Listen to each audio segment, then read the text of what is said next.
All right, welcome back to the Push Lap F1 podcast. We've got a good episode coming up talking about a lot of big upgrades. Don't forget to subscribe if you're listening on YouTube, if you're listening to podcasts. Don't forget to listen, share with friends. New episodes every Monday, every Friday. So, Ryan, it's officially race week. We're Yep, back. we are back. Finally back. Ferrari coming in for the dominant rest of the season. Yeah, going to win the championship. Lewis is 8th, you think? Yep, yep.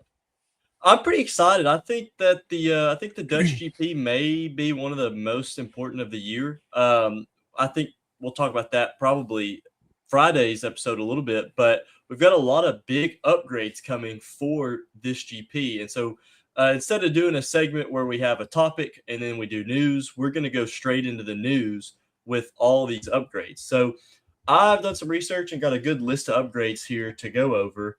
And the first one I want to talk about is Ferrari. Lewis Yep. Hamilton gets a new chassis. It's for this title push, pretty much. So Yeah. they're not only getting a new chassis, but they're also doing a major floor upgrade for Zandvoort, uh, which could be huge on an aero dominated track like Zandvoort.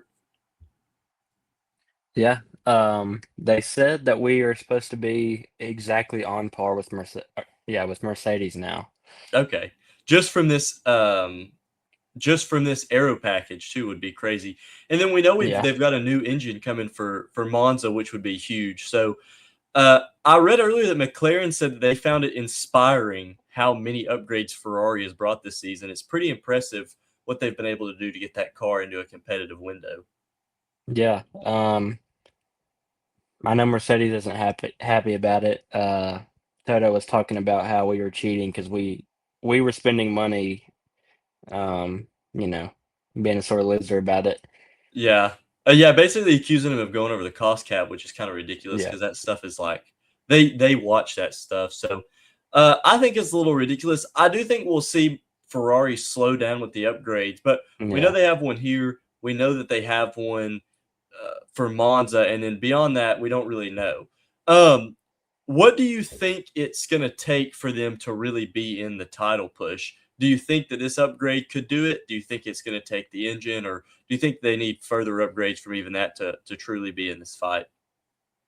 I mean, I think they're pretty close, in my honest opinion. Yeah, I think this new floor and chassis upgrade, I think it could put them within, a tenth or two of yeah, them. And if that's the case, then it comes down to who's the better driver.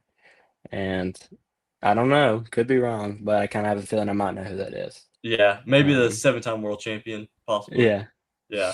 I'm not sure. I wasn't when I read about the chassis. I'm not clear why exactly they're swapping chassis. I don't know if this one has some weight reduction to get them a little bit closer to the weight minimum, but it's also possible they're just doing it for, they've either strengthened it or I'm not sure exactly what they upgrade on that chassis. But I do know that what I read was it wasn't just a floor upgrade; it's a total floor like revision. Like it's yeah, a totally different change. So I think that would be huge, and I agree. I think you lose a little bit of weight on the car if it's not already at the minimum. You strengthen the chassis a little bit. It's got a brand new floor, and then you give it that engine. That's pretty huge. yeah. If all that goes to plan and we don't lose reliability, then I mean, I could see an honest push for the championship pretty easily. Yeah, Um, I mean, if you give them a faster car than Mercedes, then they're gonna win. yeah, yeah. It's as simple as that. If they can outdevelop them, I think Lewis Yep. Hamilton has what it takes. What's really neat, what's going to be really interesting to see is the juxtaposition between if Kimi takes a 20-place grid penalty in Monza and Ferrari brings a brand new engine, Yeah. that'll be pretty crazy. Um, in my honest opinion, I think Kimi will probably still finish in the points that race. Yeah, He might even get it on the podium. Who knows? yeah, Um, but if Lewis wins and Kimi gets on the podium, that's still a 10-point gain in our favor. yeah, yeah. And he's only 50 points away, so if he can Yep. minimize the damage and gain 10 points here, 10 points there, he really is in a good position to be able to fight going into it. The biggest thing is going to be the Mercedes reliability going into the Yep. end. So we'll have to see And it has how not that plays proven to out. be very good so far. Yeah. Yeah. They're already having to take a extra component, which mean, and I saw a bunch of people saying that if you have to take like one or more extra components in a season, then that means your car is not reliable. Yeah. So And last year, which last year was a little bit of a different beast, but last year only a few teams ever got engine penalties, and they were, if I remember, I think McLaren took one Las Vegas time, either last year or year before. It's always towards the very, very, very end of the season. yeah, So, and normally when they're taking those penalties, it's not even because they've run out; it's because they want more engine performance going into some of the last races. So, yeah, it's pretty telling that we're taking engine penalties this early into the season. And McLaren as well. As much as I love McLaren, that Mercedes power unit may just not be the most yeah. reliable. I mean, it seems to be that way. We don't Yeah, really know. yeah, We're no experts, but yeah. By any means. Speaking of Mercedes power unit teams, Alpine finally bringing an upgrade. They yeah, have been the least upgraded car this season. If I'm not mistaken, they've only brought three different items, not even upgrade packages, but items this whole season, and which they've is still less than. been good. Yeah, still been pretty decent. I think that power unit's doing the heavy lifting. They're bringing, from what the reports are, new side pods, a new floor, a rear wing, rear corner, and diffuser. So like a full package here. What do you think this does for their performance? Um, if all that goes to plan, I think they're back at the top of the midfield, to be honest. Yep, I agree. Um, they started the season there. Um, Obviously, Racing Bulls has over, kind of shown who they are, I guess. But if we get some Alpine revision, then we could see a pretty like good fight for the midfield championship. Yeah, I was kind of thinking the same thing. It'll be an interesting. There's a lot of interesting storylines going into the the weekend, but Alpine, if they manage to go back up to the top of the midfield, there is a chance that they catch up with RB and Yeah, possibly finish fifth in the championship, which would be huge for them. Last year they finished last. Uh, they've got a good lineup. They've got a new title sponsor coming in with Gucci. It could be big for them, possibly. The yeah, midfield battle has been a little bit spread out, but this has the possibility to kind of tighten that up and have some more competition for possible Q3 pushes. So qualifying will be interesting to watch. And something we'll get into in a minute, this has the possibility of minimizing some other midfield upgrades that are possibly coming. Audi, I think, may bring some small things. We know Aston Martin's bringing a huge package, but if their package is better than these other teams, it's going to be really hard to tell where everyone actually, like how big of a step everyone's actually taken. yeah. Because obviously, like Alpine's already better than Aston Martin, and with that big engine upgrade, and then Alpine's upgrades, it might just cancel it out Exactly. entirely. Yeah. That's Um, such a tough thing with F1 is you could bring a giant package and gain 2 to 3 tenths, but then your competitor brings it and you're still in the same spot. yeah. Yep. Um, Uh, I would like to see Alpine do better. I'm not the biggest fan of Alpine. I wish that they would have stayed as a factory team, but you never want to see a team just like languish at the back. And yeah, I like Pierre Gasly. I think of the Red Bull juniors, I think he's probably one of the best. So I think if you give Pierre Gasly a car to fight for, I think out of that upper midfield group, I think he's probably the top driver. Liam Lawson, Arvid Lindblad. I think he's one of those top guys. But yeah, I think that'll be big for Alpine. Hopefully, they can get the setup right for Zandvoort. A lot of this yeah, stuff, you look at new side pods, obviously for cooling and downforce. You've got a floor that's downforce, rear wing, probably drag reduction, and then your rear corner and diffuser. It seems like everything's pretty downforce oriented more than anything else. yeah. We could see that cancel out Aston Martin's, big old aerodynamic package they just brought. Yeah. So it kind of seems like all that might have been for nothing, to be honest. Yeah, I'm kind of worried about that as well. I want to see Aston Martin be at the very top of the midfield, but I don't know if they can out upgrade all these teams. I think really their best option is to build a really good car for 27 and begin the year on the front foot instead of now they're playing catch up. Yeah, I completely agree. Speaking of a team that is not necessarily an upgrade, but from what I've heard, and I don't know what you've heard and seen, but it seems like Red Bull is already starting to look at switching off upgrades and moving towards just focusing on 2027. What does that ring alarm bells for you, or is that good, or what is your opinion on that? Um, I think to me that means that Max is staying at Red Bull, to be You think honest. so? Okay. Yeah. Um, because what's their principal's name? Laurent Mekies. Yeah. He made a statement saying that they would be on par or not, if not better than Mercedes next year Yeah. with the car. So like, if he might give Max a reason to stay one more year, and if that doesn't pan out, then he'll leave. But Yeah, I didn't even think about that really. That's a pretty good read, but you're right. If this is a pretty good bargaining chip to tell Max, basically, hey, ride it out this year and next year we'll have a better car. I didn't think about what that meant for Max. For me, I hope that they do that. I hope that next year they're better. The only thing that worries me a little bit is it seems really early. In the summer break, we're already talking about stopping development. The car, I think, has a lot of room for improvement.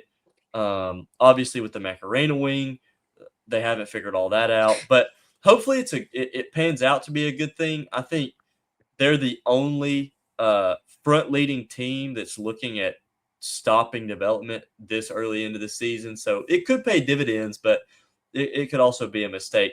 The problem, or I guess the good thing, is they're not going to get caught by any team. They're that yeah, number 4 spot. It's not like RB is going to catch them and overtake no. them, so they're kind of in a safe place. Um, I mean, they're not winning the championship. It's just that simple. So if it was me, I'd say just go ahead and start. Yeah, Um, why worry about this year when you ain't moving up to third probably, and you're not moving down to fifth? It's like yeah. they're pretty much just stuck where they're at anyway. Yeah. Something interesting happened with Red Bull over the week that we haven't talked about yet, but they actually stole a Mercedes talent scout, the one who discovered George Russell and Kimi Antonelli Yep. from Mercedes, which is so opposite. They've just been hemorrhaging uh, talent and people from that team, and now they're starting to recruit on their own. I think it's a good sign for them, really. Yeah, I'm kind of here for it. I mean, I don't like Mercedes, so anything Yeah. that hurts them is good for me. But it is odd though, because I don't know. It seems like they kind of have a lot of drivers that are pretty clearly good. Yeah, I felt the same way, and I think some other people have said their problem really isn't finding good talent. They've got Nope. a ton of juniors and people. I mean, they've got Arvid, they've got Lawson, they've got Solov. They've always had a healthy amount of young drivers. So it is a little I bit mean, odd. I agree. yeah, look at the grid. It's like half Red Bull drivers. Yeah, that they did nothing with. Yeah. Yeah, it is a little odd. I agree, but pretty interesting to see that. So they're another team that hopefully has some good things coming on. McLaren repping my Lando Norris championship hoodie right now. Pretty big things coming for them for Zandvoort. I'm pretty excited for this. So no official. I haven't seen anything official, but from what we've seen, they're having a continuation of that Hungary upgrade that Hmm. was really successful.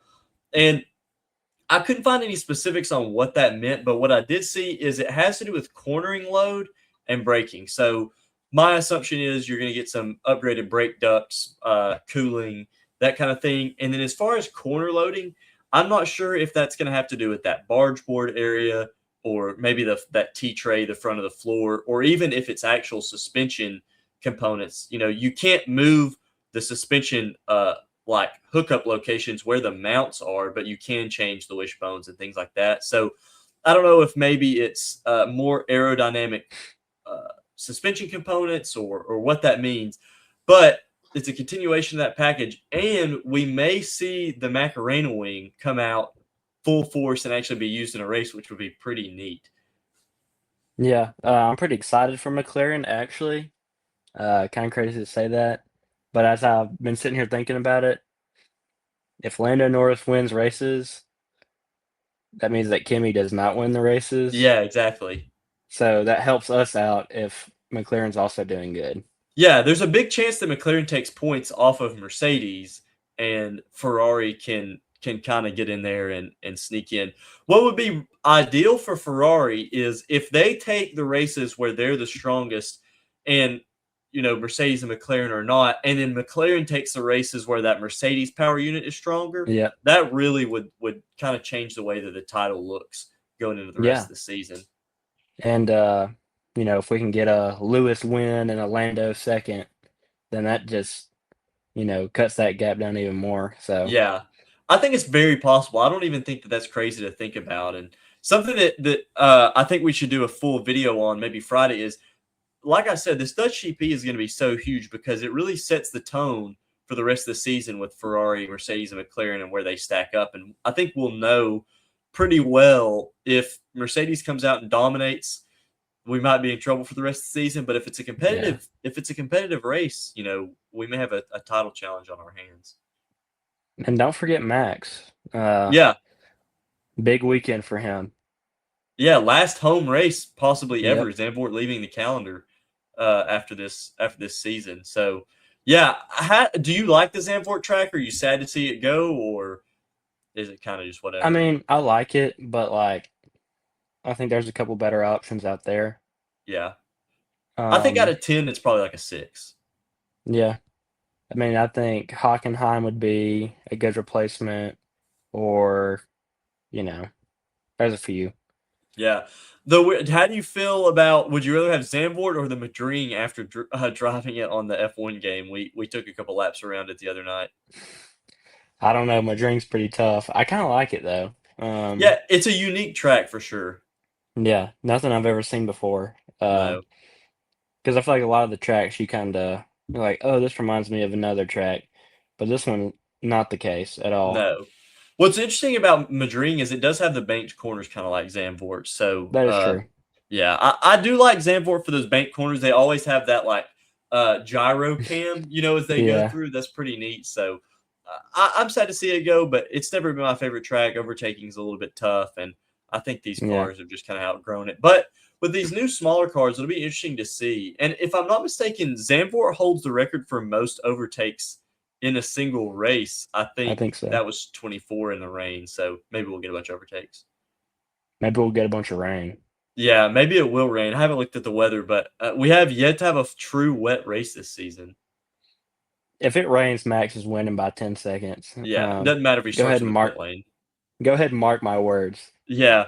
I saw an edit where it was Sebastian Vettel. He started from the pit lane and he told Christian Horner, he's like, I'll see you on the podium. The same type of thing. If it rains, Yeah, Max is gonna see him on the podium.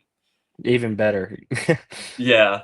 The last upgrade to go over is arguably the most important. It's Aston Martin. Not only Yep, are they getting a brand new floor update, fully most revised important. floor.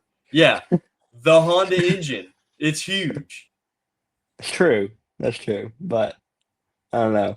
two Not most championship important. two championship contenders are bringing big upgrades to this race. Yeah, I But guess that's Aston true. Martin might not be the worst anymore. Yeah, low key, the second worst team on the grid is bringing a giant package. Um, yeah, I guess most important is not the answer, but maybe the biggest The transformation. Yeah, the biggest upgrade. Yeah, yeah. Uh, the Honda power unit is interesting because for a couple reasons, in my opinion. We have heard some things that are a little questionable about the optimization of that power unit and whatever that means. I don't know if that's deployment or whatever, but everything else seems to be positive. A Honda, I guess I don't know who it was exactly, but someone who works at Honda came out and said that they hit their internal targets, which we don't know what those are, but we've heard 35 or 40 or 50 brake horsepower. So that would be huge, and obviously the power unit's so big for these regulations. Could you see Aston Martin jumping up to that Alpine Racing Bulls level, or what's the ceiling for this? I mean, I hope. Yeah, Um, I mean, I think if their car is as good as the top of the midfield, then they'll probably win. I mean, Fernando Alonso is like good. yeah, Um, I don't know. I've not heard the best things about it. Um, I heard speculation that they only hit 15 of the 40 that they were projecting. oh, really? I heard that somewhere. That doesn't mean anything. Um, and if that's the case, then they only gain like 1/10 of a second. So Yeah. Yeah, I think they need a minimum of, they need to be at like that 35 to 40 to be able yeah, to really see a big difference. So, yeah, I've heard some other little upgrades from Audi. I think Haas is bringing some brake ducts and things like that. But other than that, I think those are most of the big upgrades. And speaking of teams dealing with braking with Haas, and their brake cooling, Cadillac's uh, team principal Graham Loudon fired after only a couple of races with the team getting up off the ground and being replaced. I did a little bit of reading earlier, and they always said that they planned to pass the baton from Graham Loudon, but it seems a little bit earlier than expected. What do you think the yeah. reasoning is behind this? Um, the car's terrible. Yeah, I mean, like we knew it'd be bad, but I think it's worse than people were expecting. And like everybody wants to see. Well, let me back this up. All Americans want to see the American team do good. So I think getting rid of him kind of maybe sparks a little bit of hope in some people that we might see a, you know, revised, I guess, better version of Cadillac for the next half of the season. yeah. I thought that it was crazy people saying that the reason that he got fired was because of car performance, because we kind of all expected it to be bad. But I read a quote from the new team principal, and let me see if I can find it. His name is Budkowski. So it says Budkowski, who starts work on the factory on Monday, said that they needed to fix their reliability problems very, Yeah. very urgently. It seems like, and they didn't come out right and say this, but when talking about taking on the new role, the very first thing he's saying is, "Well, we really need to handle these reliability issues." It seems like maybe they weren't happy with how Graham Loudon has handled some of these reliability issues with the brakes and things like that. Yeah, it kind of seems like the car's been getting worse and it should never be that way. Yeah, I mean, it should at least get like a little better.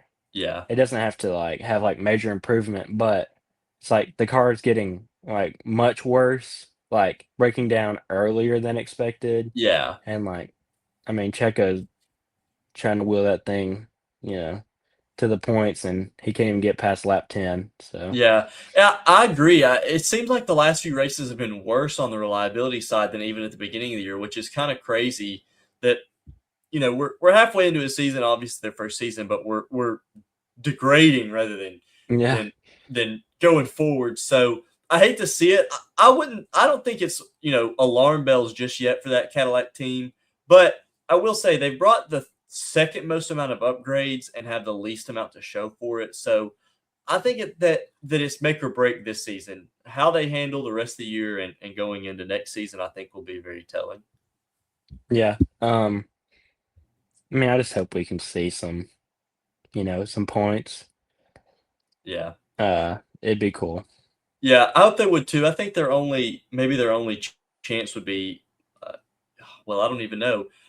I would say somewhere like Brazil or even Qatar, but it's looking like we're not going to Qatar. So Yeah, I think Monza or not Monza, Monaco was their main place, and they probably should have done that. But Checo got that penalty. yeah. I don't know. I'm just trying to forget about him, honestly. Yeah. Maybe next year will be better. This is a total side note, which is super random. I also kind of want to see him have a different livery for next year. I want to see an American flag on Yeah, that thing. yeah. We need some more stars and stripes at least. Yeah. Yep. All right. Next piece of news that I think is pretty interesting is Nikola Solov is testing an RB car. Now, the interesting thing about this is, if I'm not mistaken, this is a TPC testing of previous cars.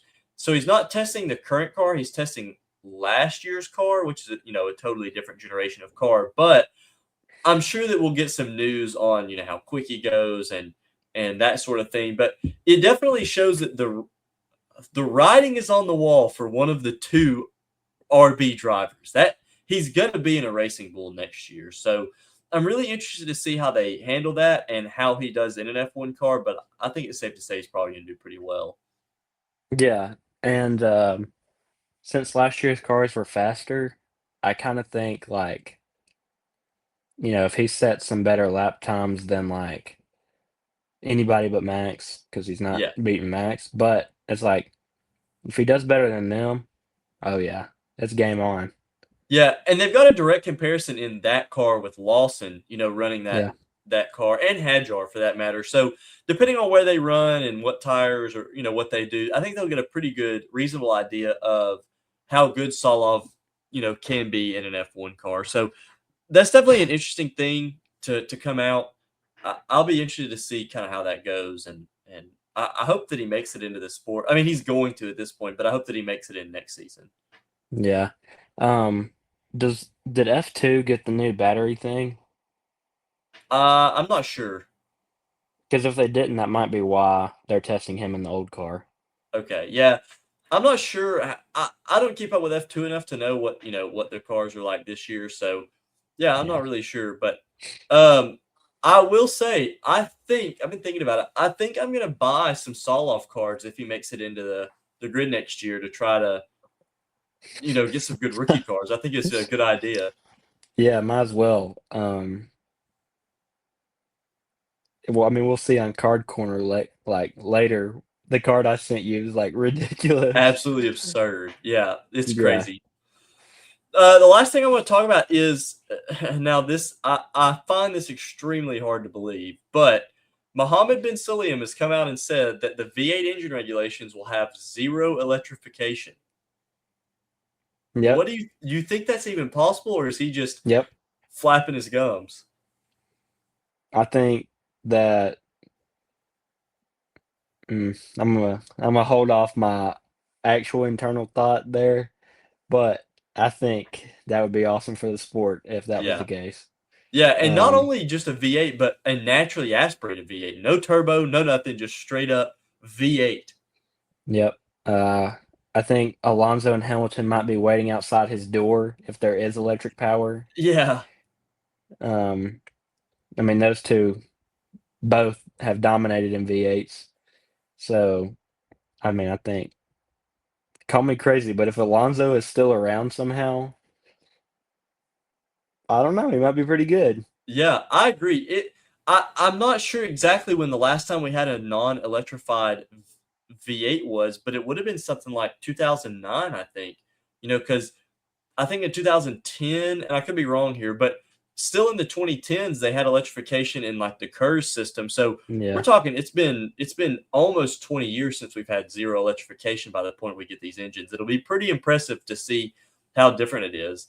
Uh, I think you're right. Alonso, Hamilton, I think Max as well. There's a few Yeah. drivers I think are really going to benefit from this all out, what I assume is going to be like all out push type racing like we had in the late 90s, early 2000s. I think that the drivers that just have that raw pace, Leclerc is one of those, will do really well. Yeah. And also, let's bring back refueling. Would you want to bring back refueling? Yeah. I wouldn't mind Um, it. I think it'd be a fun change. yeah, because like, I mean, a 2 second pit stop, it's like, Yeah. I mean, it's cool, but like, if it's like botched, then it's like 3.5 seconds. But like, if you botch the refueling, the car blows up. Yeah. So it's like that'd be way more like, like entertaining of like an aspect. I think it also would like change up the strategy because you can put a little bit of fuel or you can put a lot of fuel Yeah. depending on your tire. So I would like to see it. I think it would be really neat. And while we're at it, let's go ahead and uh, bring Bridgestone back. Yeah, Just put F1 back in its glory days. yeah, the Pirellis, I know people had issues with it. Uh, you've got tires that this year the tires just don't degrade. Like Um, and last year was the same problem. There's I think the drivers don't like them. They're unpredictable. Um, they just haven't.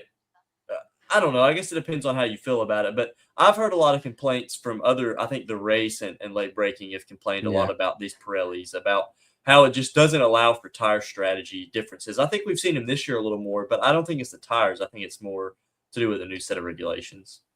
Yeah. Like I want to see like, well, I don't know if I want to see a big strategy because my team tends to be Yeah, botched. the worst strategists ever, but it's like that's like a whole nother aspect to racing that like won't be included, like, Yeah, or is not included with the strategies we have now. I mean, it's just like simple of going from medium into soft tires and that's it. It's like I want to see like a 30-second pit stop, like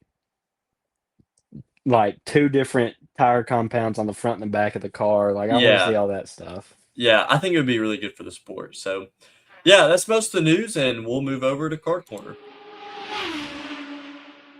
All right, Ryan. We'll start off with your card first. Tell me about this. Tell me about this single card. I've got the I like it. the price hidden right now. Okay, so this is a one of one pad of Kimi Antonelli. It's a portrait in a PSA 10. This is possibly the most ridiculous card ever. Yeah, Um, let me go ahead and just reveal this price really quick. yep. So this card, very obtainable, $750,000. Yeah, that's chump change. And let me let me pull this up real quick. I was looking at this earlier today, and that's what made me think about this. Um, okay. So the most expensive F1 card ever was a 2020 Lewis Hamilton Superfractor Auto. That was 1.3 million. Yeah, And then second is Superfractor Lewis 2020, 900,000. And then third is it appears to be a pad. Yes, it's yeah, a Lewis Hamilton 2020 pad that was $740,000. So I'm just going to throw this out there that the 7-time world champions pad, most expensive pad, is $10,000 less than someone who has not even won a championship yet. yeah, and not even just like not not even just that, but this is 2020 we're talking about, and we have a video about 2020 and how expensive it is. Not only that, it's 2020, the most desirable set, and it's still less than what they're asking. I agree with you. I think this price is absolutely absurd.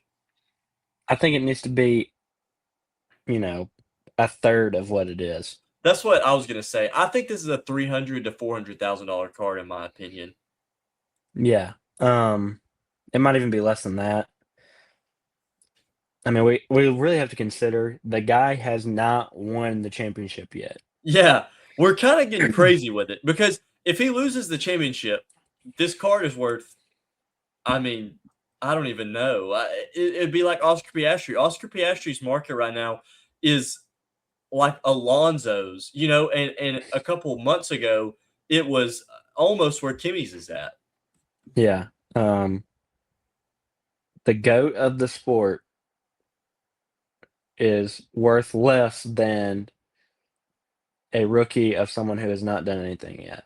Yeah, I agree. I think the hype is just a little bit too crazy around this. I'm trying to see if I can find uh, Oscar Piastri rookie one of one sale, but I just can't really find one to be honest. But either way, I think it's a little bit crazy. I think this is a problem with the card hobby in general. Is everyone's trying to make a bunch of money and invest in the next hot prospect instead of just like Yeah.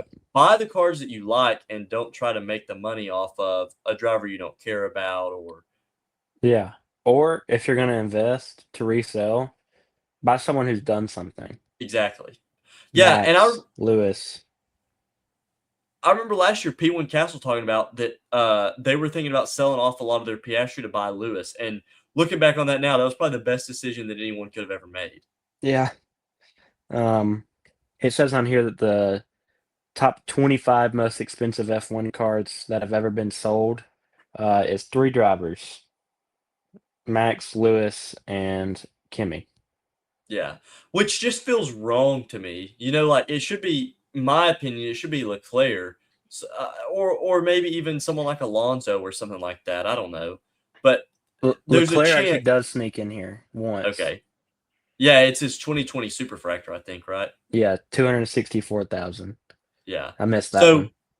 I agree. I think that this is a little crazy. This should be probably a $300,000 card. It's actually 749,985 with a coupon code. If anyone's really That looking at trying to buy that. $15 is deep.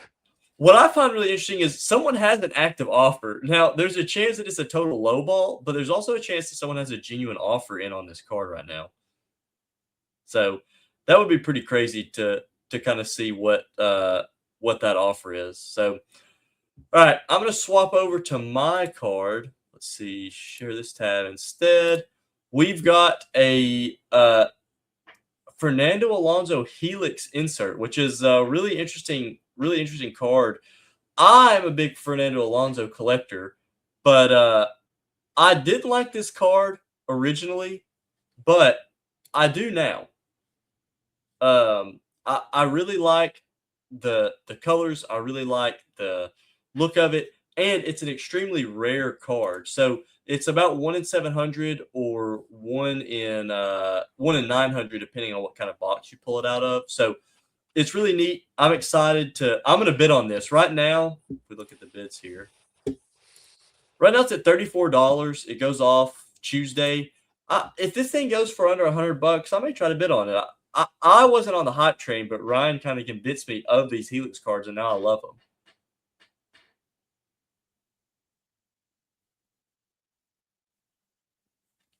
I think you're muted. Having some technical difficulty here. You're good. Yeah, just AirPods not working, microphone Gotta out, love it. whatever. Yeah, I've been trying to put you onto the Helix for a long time. I think they're pretty sick. They're a really big deal in the football, mainly the football community. Yeah. Um, yeah, I think they're just cool. Um, Yeah, I think that hold on. I'm trying to I can hear myself through Sorry about your that. speakers. Oh, you're good. But yeah, I think there's a lot of upside on these cars. The Kimi, I think someone has one listed for like $9,000, which is, you know, really expensive. But I think the last sold on this Helix for Alonso is less than $100, or it was right at $100. If you could get into this card at $90 to $100, I think it's a really good buy. I mean, he's a two-time world champion. I can't believe that his market is as low as it is. So yeah, I'll be bidding on this Tuesday. I have a card I just bought. It's not as cool as the Helix, but I do have a card that I'm going to try to make a post about that I've got coming in on either our Instagram or our YouTube Shorts. If you haven't checked out our YouTube channel and this is your first video, go look at our Shorts. Our Shorts are kind of blowing up right now, so hopefully we'll get A little some bit. viewers from that long form content. So yeah, this is our card corner. Do you have any? What for you, Ryan? What do you think a reasonable price for this card is long term, where you would feel comfortable getting into a Alonzo Helix or something like that? In my opinion, right now, uh, the F1 card hobby is just now starting to take off. Really, I think $200 for Yeah, this would be a good deal. Um, if you could you pull up some like NFL Helix? yeah, Um, yep. I sure will. so like we're just gonna say like this guy's probably number 9 or 8 all time, maybe a little bit higher. Could be debated. Yeah. Now you're gonna So have to take over from here because I do not know any of these players. yeah, we'll point out that guy at the top, Right JJ here. McCarthy. Yes, he is a backup quarterback, Oh, awesome. and he's not even in the top probably 200 NFL players. Um, and his is 135. Yeah. Oh, and the Alonzo is gonna Um, sell for 100 or less. yeah, the Helix like Chase in the NFL is huge. Oh, Yeah, here's there's a Patrick Mahomes. Mahomes Perfect. right there. Yeah, Yeah, $2,200. yeah. The second best quarterback ever. He's not even the GOAT. Um, that hurts Got me a to say, but not even. Saquon Barkley for 1,000. Yeah. I think when the F1 card hobby really takes off, I think that Alonso could easily be worth 500, maybe even more than that. Yeah, I agree. I'm gonna try to get into it. I know I'm gonna regret it because I had a chance to buy. I think we were at Buffalo Wild Wings watching a UFC fight, and I had a chance to buy an ultrasonic for about $300 at the time, and I didn't do it because thought that was absurd. And now I think you can't get into one for 1,000 or less. So it's crazy, but you're right. The card hobby is good, and I think that there's a lot of good inserts that you can get into now that have a lot of upside, and this is one of them for sure. Yeah. Um, and I also think Sapphire, kind of underrated, actually. Okay, okay. Just in general, or like low That's, numbered, or what are you thinking? um, I think in general, actually. Okay. On Um, this, go ahead. you can go for it. I was going to swap over on this card corner. We didn't talk about this in the news just because this is kind of a very niche topic, but Yeah. we did get Exalenza 2026 released, and we've got a first look at a couple of these cards here. And we won't take too much time, but I mean, it's pretty straightforward on Exalenza. We kind of talked about it on one of our reels, but neither of us are the biggest fan. I do like this Ayrton Senna card here, but yeah, this is the first 2020, or not the first, but one of the first 2026 sets of the year. I think Lights Out was the very first. So yeah, it's exciting. We're getting into that release season, and there are a couple of cool cards here. Yeah. I don't know. There's something about it. Like, I think that set right there that we're looking at is my favorite. That one right there. The whatever that says. I don't know. I can't read that. The Um, the relic, the or which Oscar one? card. Yeah, Yeah, yeah, the relic. what is it? Relica Reliquia. Yeah. Yep. Visaria, yeah. That one. Okay. I agree. What's interesting is you're right. This is going to be a subset in this Excellenza that is all about having drivers' visors in it, which is neat. That's the first time that it's ever happened. So I'm a big fan of this. And something I've noticed that they've been doing on these card sets for this year is they're including shots of the driver's helmet with the halo. We saw that in Lights Yeah. Out, and then we're seeing it again here. And I think that's awesome. Uh, you've got the drivers in the car. It's a really going to be an expensive card. This card is going to go for probably 1,000 plus. So the only thing that I'm confused about is this actually a piece off the visor, or is this a tear off? It's hard to tell. Let's see if I I don't can know. let me go full screen here. It says Yeah. race worn helmet visor. Yeah.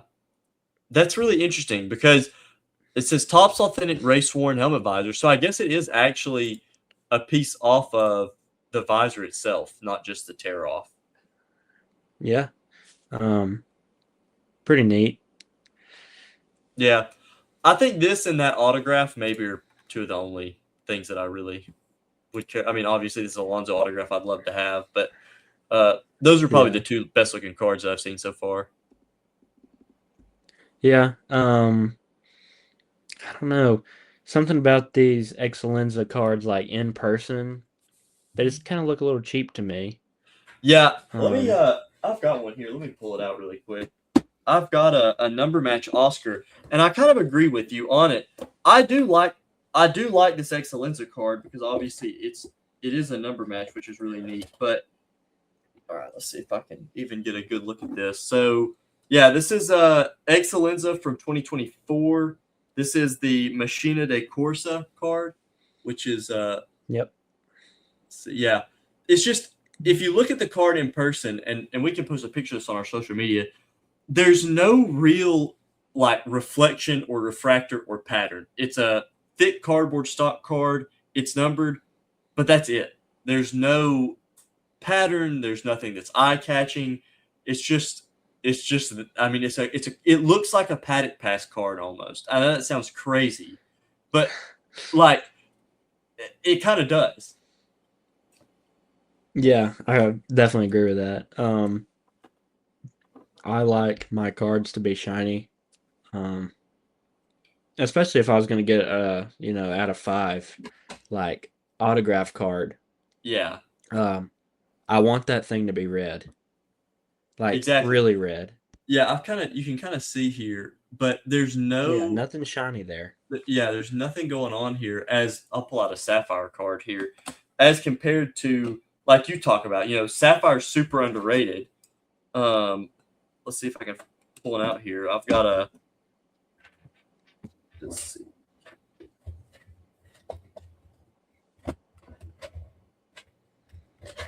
Yeah, here we go. So I've got a Lando Sapphire card here. And you can see this thing goes crazy in the light. Yeah, it looks great. Actually just bought a Lewis to 75. Yeah. On like a green sapphire, I guess. And took it out in the sunlight, leaving the card shop. Thing looked awesome. Yeah, that's such a cool color too. They only had it in a few years, so that's a good pickup. Yeah. There's just something about sapphire to me. I like the shininess. But they don't like overdo it. Like I think cracked ice is just cool. And Yeah. like with this, it's like that background's a little shiny. Like you can see kind of a little bit of a glimmer there, but other than that, it's just kind of like paper. Yeah. I agree. All right. Well, that's our card corner, a little bit of an extended segment there. So we've got a game to play. We'll move on to that. All right. So for today's game, we're going to go band for band on our F1 knowledge, and we're going to get to see who can get 3 questions, random trivia F1 questions, right first. So, Ryan, do you want to go first, or do you want me to go first? I'm gonna go ahead and say before we start this, I got harder questions for you Okay. because you know a little bit more of the like historic stuff than Okay. I do. All right. I'm gonna just throw that out there first. All right. I'm going You to can go do ahead a and good ask me first. All right, I'm going to try to do a good mix, but I've got a little bit of a historic one to start out with. Okay. And this is, which F1 team was the first to have a full carbon fiber monocoque? Which team was the first one to have a car with a full carbon monocoque? Does it give you a year? It is 1981. Okay, let me think. Hmm. Is it easy? I can't say. I can't say. I think it's easy, but Okay, so it's like a known team. It's not one of those like. yeah, no, it's nothing. It's not like Okay, Tyrrell or okay. Brabham or. Um, I mean, I'll throw Ferrari out there. I honestly don't have any clue. Ferrari's a good guess, but it was actually McLaren. So, and the Really? MP4/1 was the first ever F1 car with a full carbon monocoque. So pretty impressive. The more you know. Yeah. All right. All right. Which driver is the only one to have scored a podium for 3 different teams without ever winning a race? Scored a podium for 3 different teams. Is it like a modern F1 driver, or is it a? Yeah, semi. Okay, so not in the sport anymore. No, but we were both alive when he was racing. Okay. Scored but never won a race. Yes. Podium for 3 teams, but never won a race. Who are some non-race winners that are good? Oh man.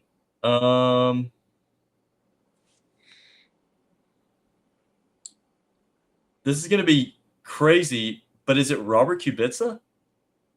No, he won a It's race. He won a actually race. He did win a race. Who is it? I don't know. I forgot he won a it's race. Nick Heidfeld. Nick Heidfeld. Okay, that would have been my Yeah, guess, but literally his teammate. okay, that was a decent I guess. was I like, forgot Canada 2008. Yeah. When you said that, I was like, Not a literally bad as guess. close as you could have gotten. Yeah, Nick Heidfeld. He's kind of one of the forgotten drivers of the sport. Yeah. Okay. Um. Okay. All right. Which F1 team became Red Bull Racing?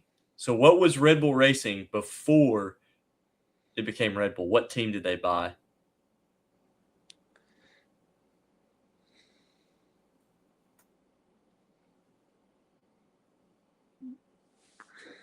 I should know this, is why I'm like getting aggravated. It's a back marker midfield team. We've talked about this car a little bit. It's one of my favorite cars in F1. One of your favorite cars in F1. I think it's one of the best looking cars. Let me say that. I don't know if it's my favorite, one of my favorites, but it's one of the better looking cars in F1. And what year was this? 2004 or five. Okay. Hold on, I'll tell you exactly. I want to say I know that this team started in '01. I'm pretty sure. Okay, so it's like new, basically. Yeah.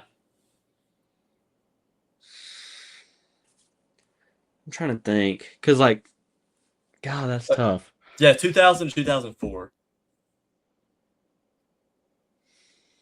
So they're only a team for 4 years. Yeah, big automotive team as well. Like it was an automotive manufacturer.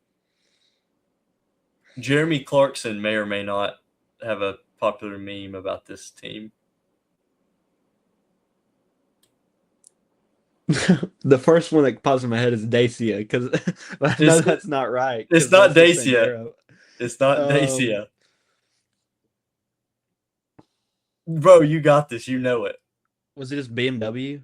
No, it was No, Jag. they were around too long. Yeah, that's It was right. I Jag. He should have known drives a that. That was a bad Jag. guess. Okay. All I was, right. yeah, Dacia Sandero was like the only thing that like did not help. I was watching Top Gear today. That's so funny. Okay. All right. There's no way we get three. We'll just do like one. Yeah, maybe two. Yeah. I think you might get this one. Who Okay. holds the record for the most F1 starts between their first and second win? Between their first win and their second win. You Hmm. know them. Are they active? They are Yeah. active.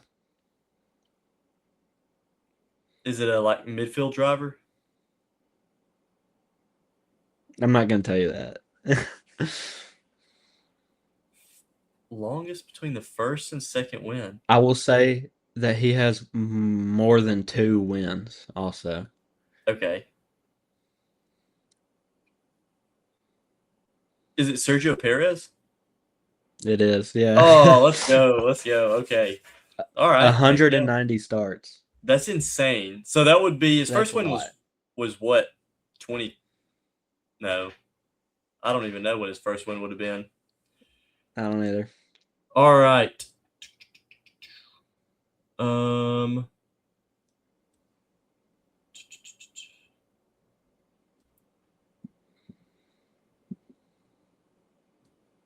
Okay. What F1 team was the first to use a 7-speed gearbox? What year was that? I think this would have been late 80s, like Yeah, that's what I was they thinking. Okay. kind of they were the ones to push forward the development war above anybody else if you think about um that era and who was dominant. So they were like good. Oh yeah. Yeah, they're super good. Not good anymore so much, but Okay. super good in the late 80s. So it was Williams. It was Williams. Yeah, yeah, it was Williams. Okay. Okay. Yeah, first team to use a 7-speed gearbox. Pretty impressive. I did not know that. Yeah, I didn't either. Okay. Let's see. Trying to like cherry pick a good one.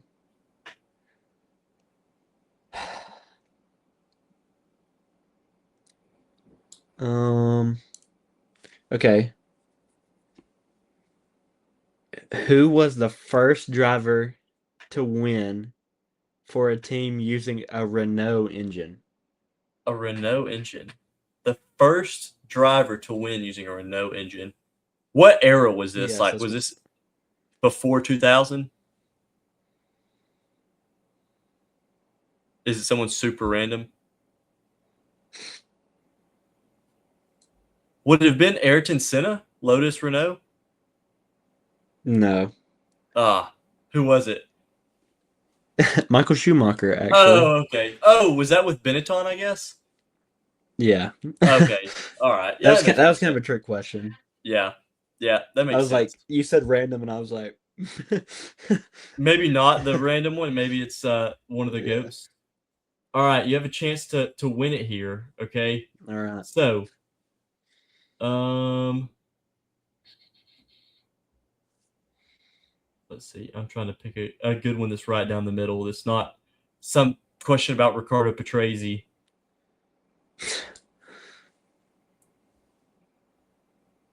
Okay. All right. What F1 team first had a turbocharged engine, or what kind of engine was it that was the first ever turbocharged engine? It's a little bit of a trick question here.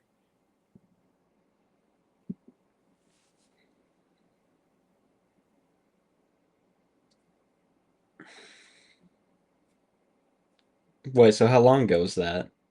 I think it was in the late 70s, early 80s, if I'm not mistaken. A little bit of a trick question. Yeah, it was 1979. When I say trick question, it's a little, I don't know. You'll see. What you said? What kind of engine? Yeah, yeah. Who made the engine? They're still in the sport Oh, who today. made the engine? Yeah, yeah. They're still in the sport today. They just don't make engines in the sport anymore.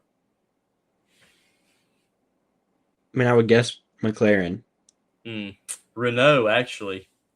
Really? Yeah, yep. 1979. You threw that Renault question back at me, I I guess. know. That's why I said it was a trick question. Um, let's see. All right. Which driver scored the first podium for Red Bull, and where was it? Okay. First ever podium for Red Bull. I'm gonna guess it was David Coulthard. That's correct. And where was it? Man, I don't know. I'm gonna say, is it on the grid still? Silverstone. No, it was Ah, Monaco. it's Monaco. Okay. All right. Yep. That's the only reason I even said where, because it was like a popular, like. Okay. All right. Well, that was pretty fun. Some trivia. It makes me realize I need to brush up on my F1 trivia a little Yeah. bit. But yeah, it's been a good episode. I think we went a little bit longer than normal, so it's been good getting to chit chat about some cards and talk. But yeah, looking forward to the Dutch GP. It's officially race week. We're gonna get out of here. Don't forget to like and subscribe. New episode coming out on Friday. And yeah, we've enjoyed it. Thanks for hanging with us. We'll see you later.